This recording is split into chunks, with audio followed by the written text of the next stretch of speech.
এটা কপি করি।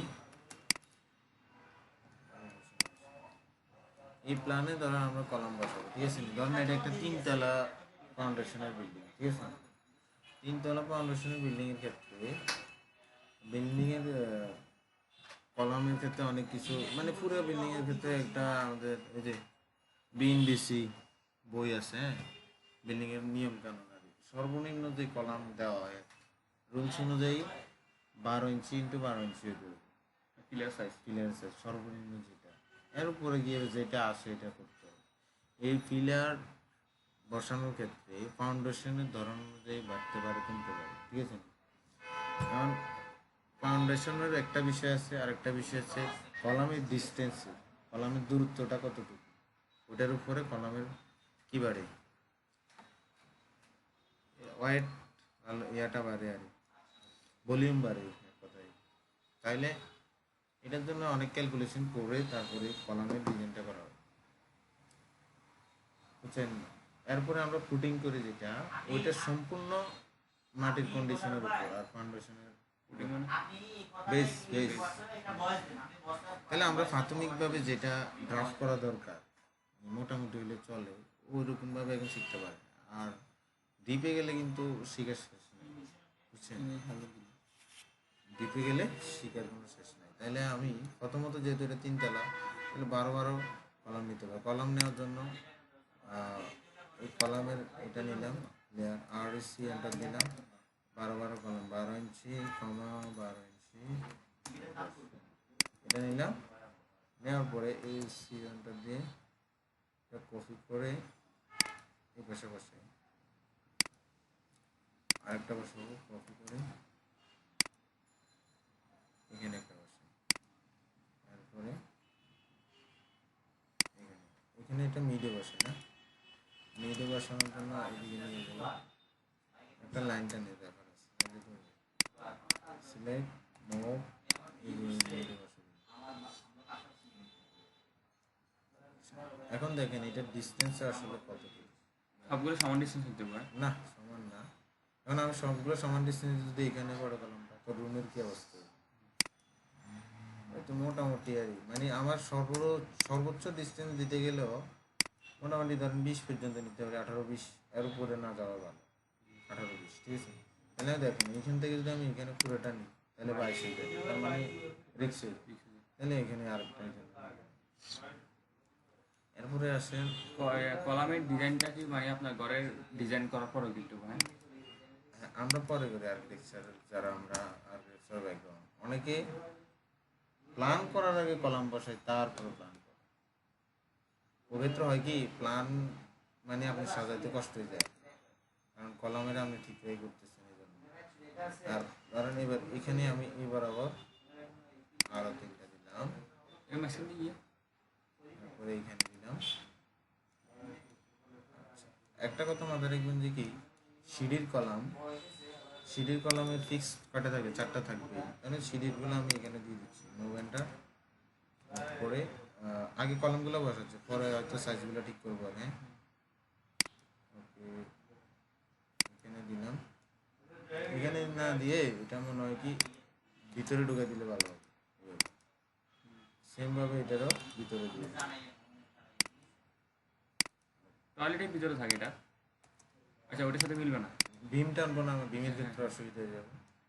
এরপরে আমার এই পাশের কলামটা দিয়ে দিই, ওয়াল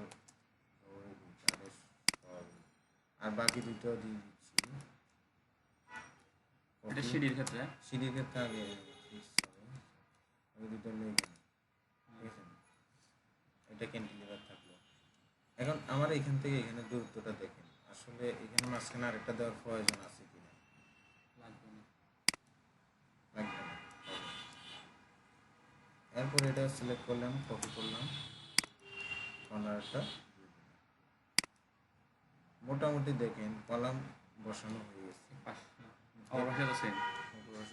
এখন আমার মিডলের কলাম এটা ওইটা করতেছে আর এটা করতেছে। এখন আমার মনে হয় শুধুমাত্র কলাম বাড়ালে এটা বাড়ালে চলে, কারণ ডিস্টেন্স এখান থেকে একটু বেশি, আর এটা সিডিল লোডও নেবে বা ফ্লোর লোডও নেবে। তাহলে এটা আমি যদি 3 তলা যেহেতু তো আমাদের পরিবর্তন হবে না, 3 12 15 দিন, এটা 12 15, এটা 12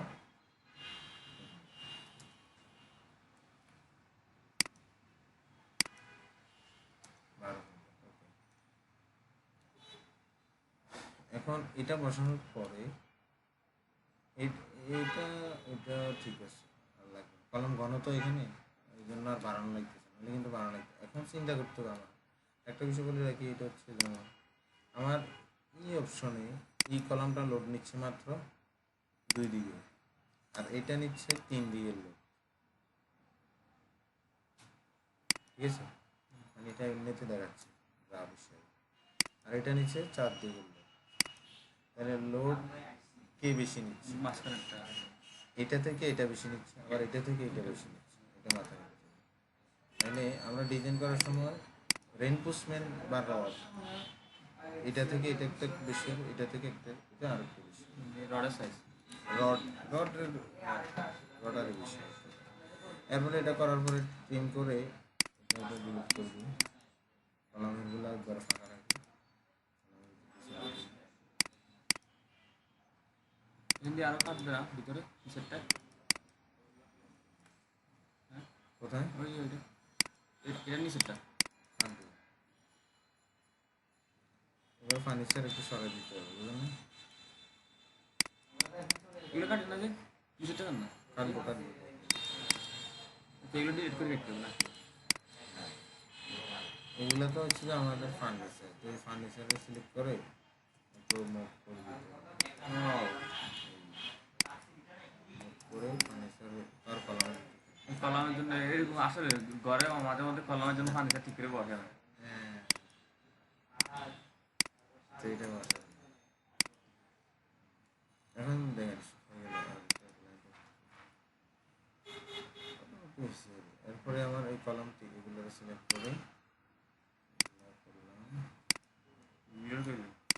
মিলে যদি যেহেতু প্ল্যান একই আছে, সিমিলার আছে যেহেতু, আর আছে মিরর মিরর এরপরে এখানে আছে মিলে ডিলিট করবো। এই পাশে ডিলিট।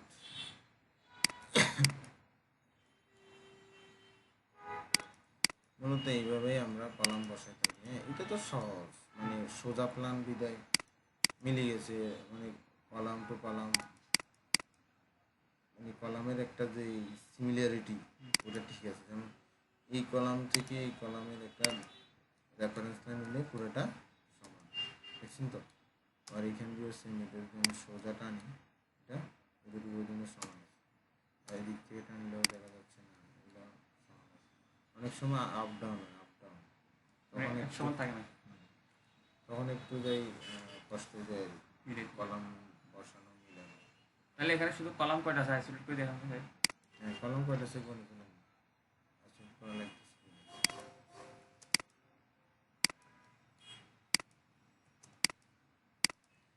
তাহলে এই সাইডটা 6 8 9 10 11 12 13 14 15 16 17 18 18টা কলাম, এইভাবে কলম বসাতে তার অসুবিধা হবে না আশা করি। কলম বসানোর পর কাজ হচ্ছে, আচ্ছা কলম বসানো এইরকম, এতটুকুতে আমি ভিডিও